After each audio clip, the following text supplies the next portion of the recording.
Hello and welcome back to the channel. That is of course the Mac Movie Review channel, which is part of Mac Music Review. Way back in the day, I once talked about a little known actor. His name is Nicolas Cage. When I spoke about this actor, I talked about 20 of his films, and I am here today because I watched 20 more films. Some of these were good, some of these were bad. I am simply going to talk about the films. I'll share my rating of the film at the end of the discussion. It's time to talk about some wacky Nicolas Cage movies. The first fun little Nicolas Cage movie that I want to talk about in this video, the first one that I watched for the next 20 films that I watched in my Nicolas Cage binge, or Nicolas Cage marathon, or Nicolas Cage movie watching experience time. The first one was Season of the Witch, which it's essentially a medieval road trip movie where two knights have to transport a young teenage witch, supposedly, to a very far and distant land to do a ritual, like an exorcism, because they believe she's the cause of the plague. The movie is actually pretty fun, despite the fact that it is also very bad. It's got the actor who plays Hellboy in it, which adds another level of fun to the mix, you know? Cool. Ron Perlman, I believe is that name of the actor. Gets very ridiculous at the end. Slightly boring for a good chunk of the movie, but ultimately it has enough fun, weird stuff to kind of keep you entertained, even if the movie itself is, in my opinion, and probably objectively, not very good. Now, this movie, on the other hand, is extremely good. I don't really need to give an introduction to Into the Spider-Verse, the best superhero movie ever made. I've seen this movie so many times, and when I finally watched it for this Nicolas Cage video, I was just kind of shocked at how truly spectacular every single aspect of the film is. It's visually so incredible. The storyline is so airtight. The characters are fantastic. I mean, literally every aspect of this movie couldn't really be better, even though it's more ambitious in the sequel. Also, just want to say, Nicolas Cage is so good as Spider-Noir. Legitimately, might be my favorite character in the movie, and the movie is just chock full of great characters, but he's so funny. His dialogue, his writing is just hysterical. Everything he says, and he's so perfectly utilized because he never dominates the screen. He's just kind of there as a side character, but I think all of his contributions are just so fantastic. And he's my favorite of these alternate Spider-Man characters. I mean, obviously it's Nicolas Cage, but he just kills it. His line delivery is fantastic. It's hammy, it's funny, it's committed also. It's just, he's so good as Spider-Noir, and this movie is a darn friggin' masterpiece. This is a time travel movie in the same vein as Back to the Future. It is literally like Back to the Future. And it's got Jim Carrey and Nicolas Cage, and it is one of the goofiest Nicolas Cage performances. People always talk about this as being one of his weird performances. He was wearing these fake teeth. He has this ridiculous bleach blonde hair, and it's just it's a blast. I mean, the movie is so fun. I was really into it. The emotional beats didn't hit as hard for me as it does for a lot of other people, because this movie does have a fan base. There are a lot of people who like this movie. There's a lot of people who don't really care for this movie. Actually watched this at my grandparents' house. It's my only time ever watching a Nicolas Cage movie with my grandparents, and that was an experience that I will not forget, and it was a wonderful experience. It was very fun. Really enjoy this one, and it's a great movie. We really just have to bounce from really good movie to really bad movie, it feels like. And the next movie I'm talking about is Kick-Ass. The plot of Kick-Ass is as follows. Dave Levinsky is an unnoticed high school student and comic book fan who one day decides to become a superhero, even though he has no powers, training, or meaningful reason to do so. The movie really feels like a precursor to Deadpool It feels like an OG, like R-rated comic book movie. The issue being, raunchy R-rated comic book movie that is comedic and supposed to be funny. The issue being the film is profoundly unfunny and so cringeworthy. Like I can see why this was like a hit when it came out, why it was a big deal. But watching it today, it's like this is aged horrifically, and it's not funny, and it's not charming. It's just kind of really bad. What I can say about it is that it is entertaining. I was entertained, and there are some really fun sequences in it. Fun action sequences, a really fun scene with Nicolas Cage, and I think also Nicolas Cage is a huge highlight in the movie, which a lot of people point out. He's really good in the movie. But like, the movie itself is kind of lame, and I think I hate it more the more I think about it.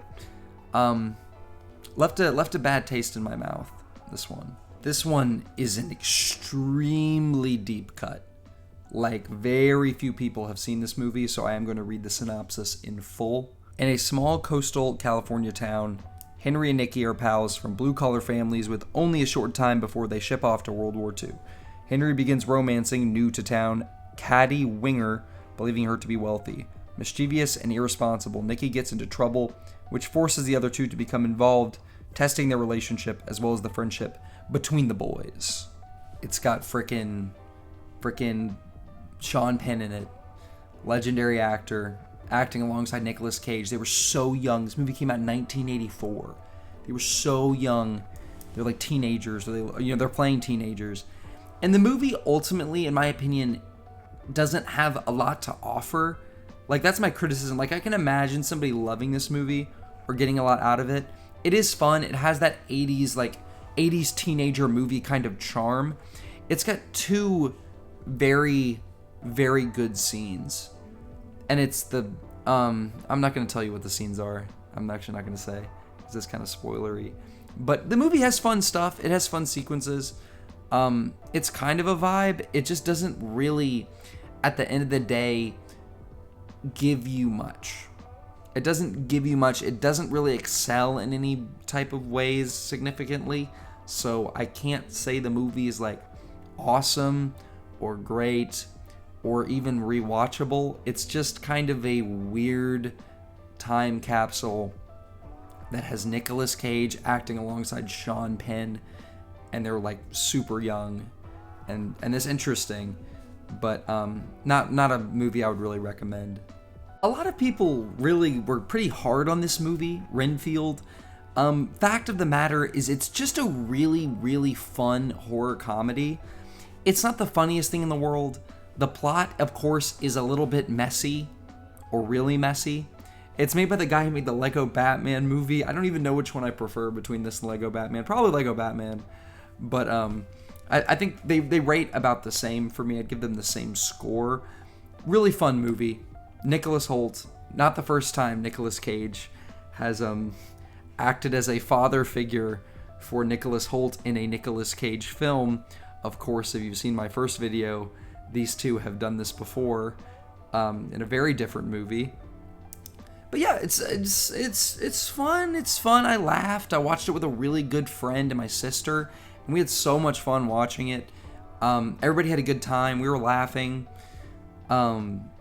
Yeah, it was better than I thought it would be. It was more fun than I thought it would be. A lot of people are just hard on this movie for its flaws, but I want to look on the bright side and just look at the fun parts of it, which are very fun. Nicholas Hoult is the standout in the movie, more so. And then the guy who plays the villain, who's the voice actor for Sonic the Hedgehog, Ben Schwartz, they were bigger highlights for me than Nicolas Cage, and a lot better than Awkwafina. That criticism is deserved. She is really just kind of awkward. And her character's not great. But, fun movie. Some really fun running gags. Good time. Another very deep cut. New Orleans, 1981. Sonny Phillips, just discharged from the army, returns home. The only life he's ever known is as a gigolo working for his mother, but he wants to leave that behind. However, the job his army buddy promised doesn't materialize, and he can't escape the past. You know what? It's not a fun movie to watch. I I think the big draw for this one, Sunny, the only full-length film that Nicolas Cage has directed, a film that almost no one has seen. Once again, it stars James Franco. Actually, not the only time on this list where James Franco and Nicolas Cage are in a movie together. That is so crazy. We'll get to that at the end. That is so crazy that they're in another movie together. But the movie does actually have Nicolas Cage in it. He plays a pimp named Acid Yellow, and it is one of the weirdest things he's ever done. And he directed the movie, so he clearly wants to put himself in these positions as a pimp named Acid Yellow. The movie's not as bad as people say it is. It's not fun to watch. I feel like there was a lot of passion put into it. It feels like they really were trying to tell a story. And I mean, my score mostly just comes from the fact that it's not fun to watch. It's not a comfortable thing to watch. It's extremely low budget. It's very obvious that it's very low budget. It shows. But, I think at the end of the day, it actually is a good movie. It's just one that's hard to recommend and not something I'm ever going to rewatch. Mom and Dad is a freaking blast, bro. You have no idea. People are sleeping on this movie so hard. This movie is hilarious. Every single actor. The actors are totally random. It's just random people. You've never seen these people before. I mean, maybe the wife character, Selma Blair, maybe. I didn't recognize her in the movie. Maybe some people know who that is. But it's this disease happens. This thing happens. A flip gets switched. Have you seen the end of Kingsman? It's very, very similar to that, but it's the whole movie instead of just the end of the movie, where people suddenly have to start not killing each other, but specifically parents want to start killing their kids and start killing their kids. And the protagonist of the movie is a teenage girl, and she's trying to survive from her parents, and her dad is Nicolas Cage. The movie is hysterical. It is one of the funniest dark comedies. It might be my favorite dark comedy of all time at this point, because I watched this at like 4 a.m. and I was just like losing my mind watching this. It's so funny. The writing is so funny. The delivery is so funny. The actors understood the assignment and how goofy this was. There's a period in the movie where it starts to slow down and it gets less fun, and you're like, oh, I don't know, the movie's losing some steam.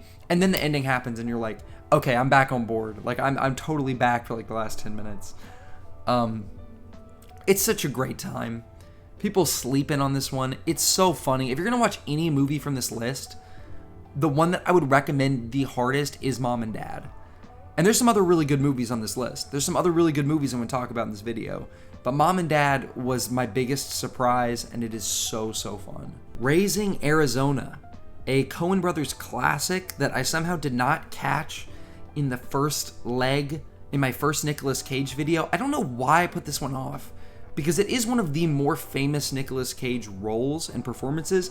It's a movie that is often said to be one of the worst Coen Brothers movies. Like, it's ranked very low from anyone that is a fan of them or who ends up ranking them. It's not necessarily that critically acclaimed compared to most of their work, but this one is awesome. This movie is so funny. I love Holly Hunter.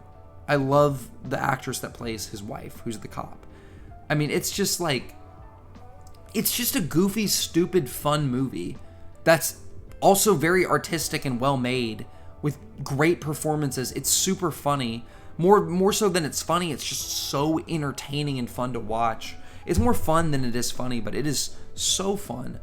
I loved this one. It's one of my favorite Coen Brothers movies, and it is easily one of the best Nicolas Cage performances he's ever given. He's so fantastic in Raising Arizona, being this weirdo trying to raise a baby that he kidnapped. I mean, it's just so fun. It's so fun.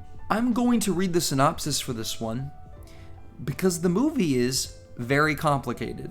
When his attempt to save his family inadvertently alters the future, Barry Allen becomes trapped in a reality in which General Zod has returned and there are no capital S super capital H heroes to turn to.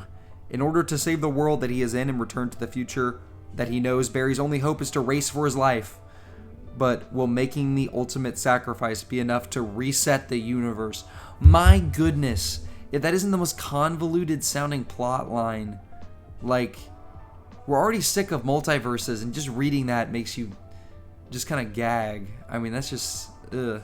So I'm gonna I'm going to just read my Letterboxd review. You can find me at Mac Music Review on Letterboxd. My Letterboxd review for this movie was, I paid $6 to see 50 seconds of a completely CG Nicolas Cage.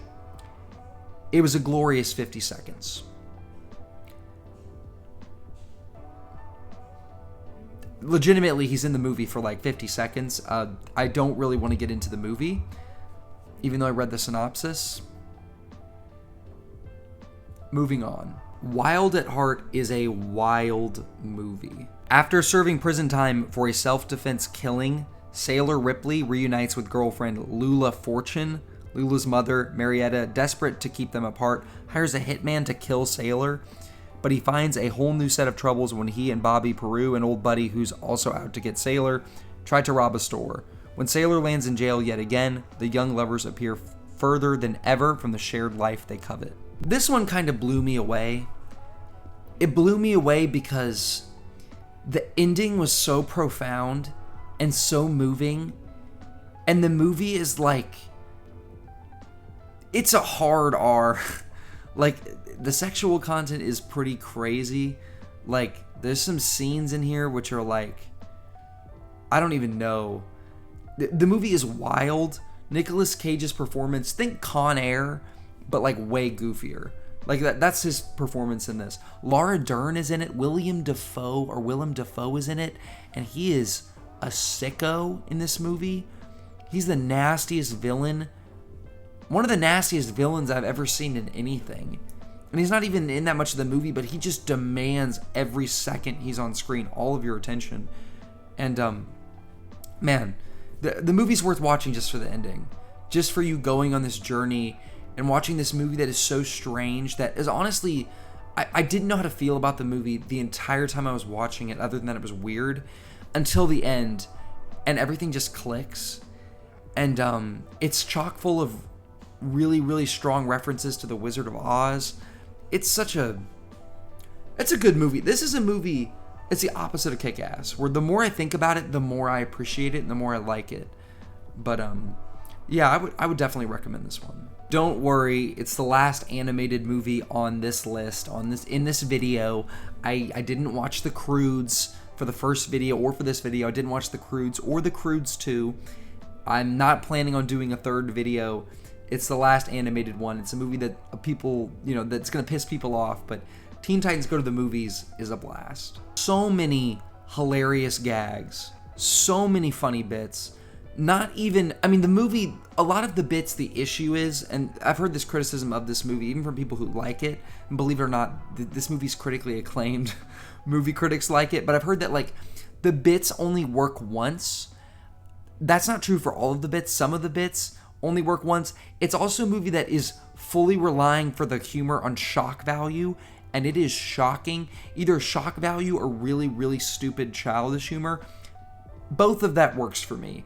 The shock value and the stupid, like Deadstrokes or Deathstrokes or whatever his name is. His mind games, funny. I think that's funny.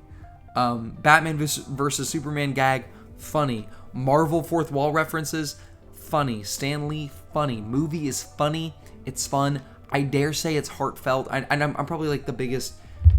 You're never gonna find in the wild in real life someone else who enjoys the Teen Titans Go to the Movies movie more than me, but I like it. Nicolas Cage got to play Superman. Had a lot more screen time than he did in Flash. Even though The Flash is technically a live action movie, he's more in this movie. He has more lines. There's a funny fourth wall breaking Nicolas Cage joke that I think is legitimately funnier than most of the fourth wall breaking jokes in The Unbearable Weight of Massive Talent, which the whole movie is a Nicolas Cage movie machine, reference machine. And it's supposed to, the whole thing is a fourth wall Nicolas Cage joke, and the joke in here is actually better and funnier. I don't know what else to say. Someone should have told me that Gone in 60 Seconds is a car heist movie. If that's not enough to make you want to watch the movie, I don't know what to say. 60 Seconds is so friggin' fun. This movie is a blast from start to finish. Another movie that I'm like, I see the reviews and I'm like, this is, I understand critics not liking it, but I don't know why this isn't like a cult classic. Maybe to some people it is, but like, this needs to be a cult classic because it is so funny. A lot of times, ironically, it's so funny. And it's so entertaining. And the characters are so fun. And yeah, it probably is racist. But what heist movie isn't racist? It was just... Gone in 60 Seconds is a blast. This is one I watched this by myself. I want to watch this so badly with a group of people. It would just be such a fun group movie. Specifically a bunch of guys, people who like action movies and stuff. It's just it's so funny. It's so fun. It's a great movie. On the other hand, is not fun or funny. The rough-hewn boss of a lumber crew courts trouble when he steps in to protect the youngest member of his team from an abusive father. That is the synopsis. That's all you need to know going into this. It is a very, very profound and moving and extremely real feeling drama. That's the big takeaway. They cast a lot of non-actors in this to be part of like the lumber crew that Nicolas Cage is the manager of. It's dark. It's one of the darkest movies I've ever seen. It's very impactful. Roger Ebert absolutely adores this movie. He gave it the perfect score, 2 thumbs up. He thought it was fantastic. It is fantastic. It's gotten a little bit of critical acclaim and it deserves more. Honestly, it's a very meaningful movie. It's very dark. It's something that some people need to watch though. It's really, really great. Another fairly convoluted film. I'm going to read the synopsis. Bets are off when a shady homicide cop, Rick Santoro, witnesses a murder during a boxing match.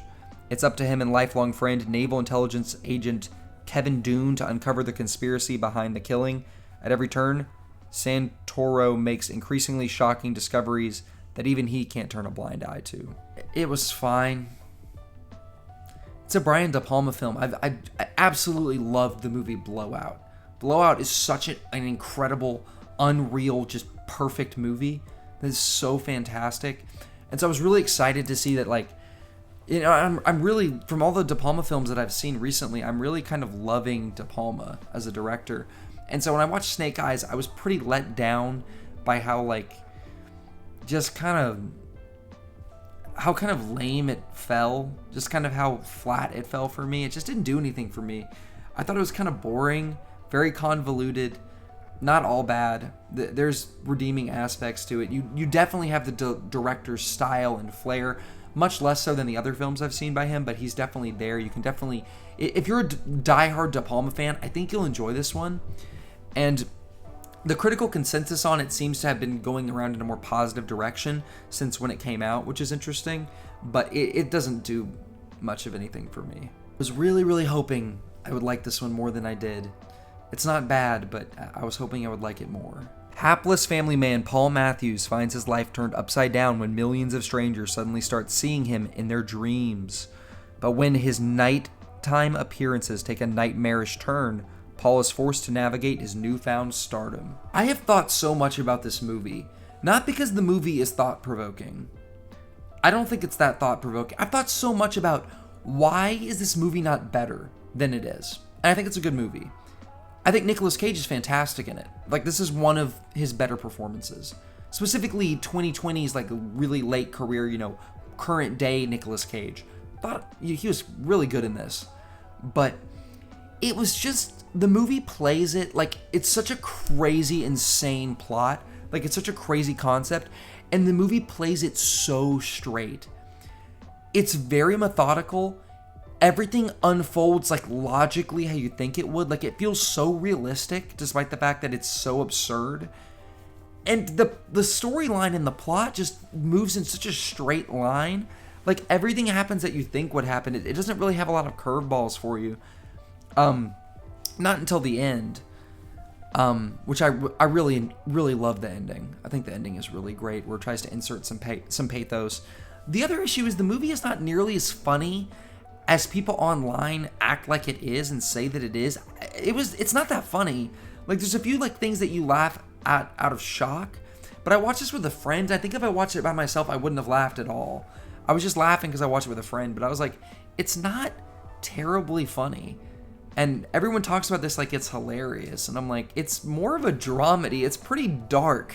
It's pretty serious in a lot of ways, and it plays it so straight that it didn't really work for me as a comedy. It worked better as a drama, but it's a good movie. Nicolas Cage could play Patrick Bateman, but Christian Bale could never play Nicolas Cage.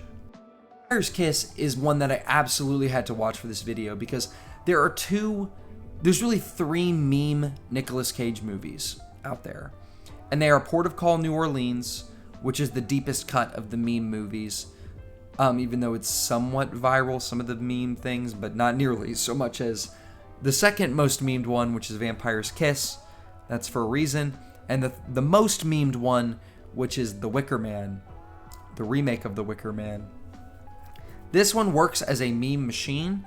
It would be a very fun movie to watch in a group. I'm sure my rating for this would be higher if I did watch it with other people. I watched this alone. It hasn't aged very well. It's a dark comedy that probably goes too far, and I feel kind of cringe saying that, but legitimately it's like this movie would make people very, very uncomfortable who would watch this today. It's completely insane. And I'll stand by it. I do not think this is the craziest Nicolas Cage performance. I think the most insane, because of the way it shifts, is the Nicolas Cage performance in Port of Call. I think that is the weirdest Nicolas Cage performance. This is the second weirdest, though, by like a lot. It's so bizarre. It's so kind of funny. It's so entertaining. Like, it's just all over the place, and it's hard to rate. Long Legs. I don't feel like giving an introduction for this one because it's Long Legs, man. You've seen the marketing. You've seen the trailers. There's a good chance you've already seen the movie because it did pretty well. It was the biggest movie ever for this little studio called Neon. Biggest movie they've ever made in terms of making money in the theater. Very cool. I thought it was a cool movie. Really cool. I like the subversive aspect of it because the movie makes you think it's going in one direction and then goes in a different direction. It's not the scariest movie ever made. Nicolas Cage's performance in this is on the lower spectrum in terms of the ones that I enjoy or think are good. Legitimately, I think Nicolas Cage has a good shot of taking people out of the movie, which is funny because it's so polarizing. Like, a lot of people love his performance in this. I watched it and I was like, you're doing too much, man. You're doing too much. And, you know, a lot of movies, doing too much is what he's supposed to do. And I think in this one, he does a little too much, which I hate to say because I think it's a great movie. I'll read the synopsis for this last one. A sheriff investigating the disappearance of a young girl from a small island discovers there's a larger mystery to solve among the island's secretive neo-pagan community. Last movie in the marathon. I knew I had to end it on this one. I was excited, really excited to watch it, being the biggest Nicolas Cage meme movie, even though the memed scene is literally not in the normal theatrical cut of the movie or even the one you rent. You have to watch the director's cut to get the not the bees scene, which is insane that became a meme and it's only on the director's cut, which I don't even know how you watch that unless it's on DVD. Maybe you can rent it, but I watched the normal theatrical cut. This is the worst Nicolas Cage movie. It's worse than all the movies that I saw in the first video. It's worse than all the movies I've talked about thus far in this one. It's just a bad movie. It's just bad. James Franco, I do not care about spoilers. James Franco shows up in the last 10 minutes in a completely random ending scene that has... I can barely connect it to the rest of the movie, but like James Franco shows up and it blew my mind. It was so exciting. I felt like I was at the Super Bowl. I felt like Andrew Garfield just showed up in No Way Home, and I was like a Marvel fanboy. I was just like so excited. It was so cool. I'm like, this guy, the guy from Sunny, the guy who was in the only film that Nicolas Cage has ever directed, shows up. Not on screen with Nicolas Cage, but at the very end of the movie. It was just like, it was a poetic way to wrap up this leg of my Nicolas Cage marathon in this video just to see James Franco show up right at the end. I was like, that's cool. Really, really bad movie. This is Mac from 2025 when I am, finally editing this dumb video. Turns out I completely forgot to talk about the film Knowing, so I'm inserting it here in the video. So now I'm talking about Knowing. What happens when the numbers run out? A teacher opens a time capsule that has been dug up at his son's elementary school.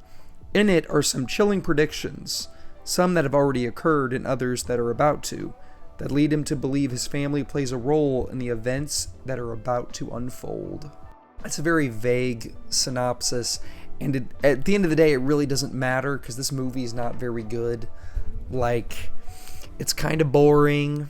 It's kind of weird. Roger Ebert gave it a perfect score, which is really funny because both audiences and critics really didn't like this movie at all. But Roger Ebert, being the contrarian that he is, had to say that it was good. I happen to disagree with the man. As based as he is, I don't think this movie is very good at all. It's just kind of boring and so forgettable that I forgot to talk about it in this video. You nerds made it all the way to the end.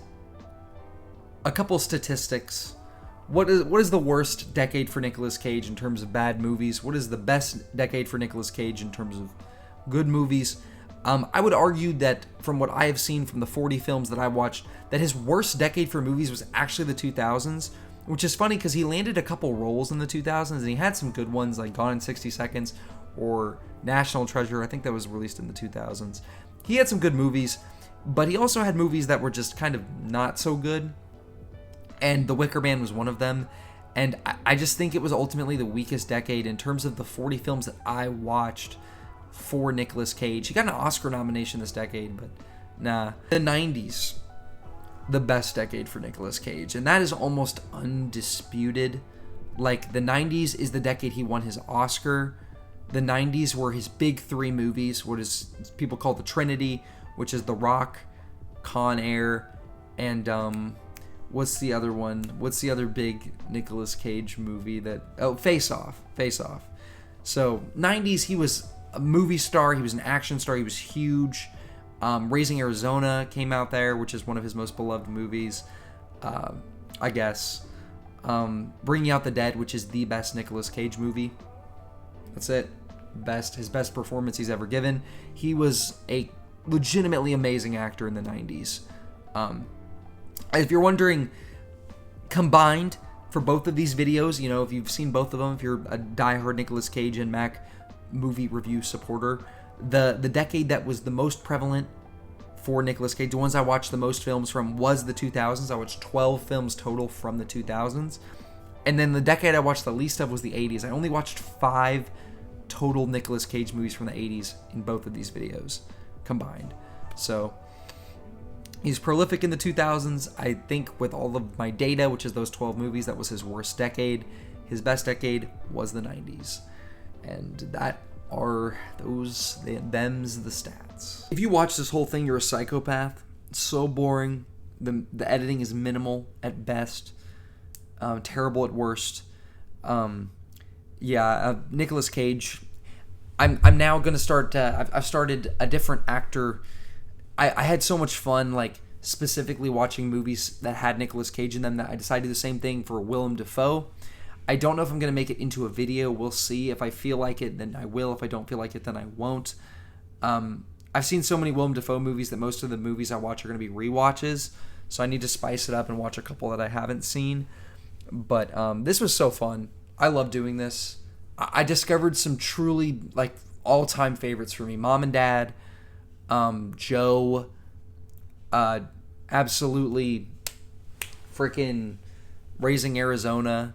Like I found movies that I just absolutely love through this. And I found some really great ones in the first video too, but I feel like I found even more that I really are going to be all-time favorites for me and movies I'm going to keep coming back to. So hopefully I got some good recommendations for you. Hopefully you'll check out Mom and Dad. Hopefully you'll check out Crazy at Heart. Hopefully you'll check out Raising Arizona if you haven't seen it. Hopefully you'll check out Joe. Especially check out Joe. But Yeah, thanks for watching the video, and I hope you have an excellent rest of your day.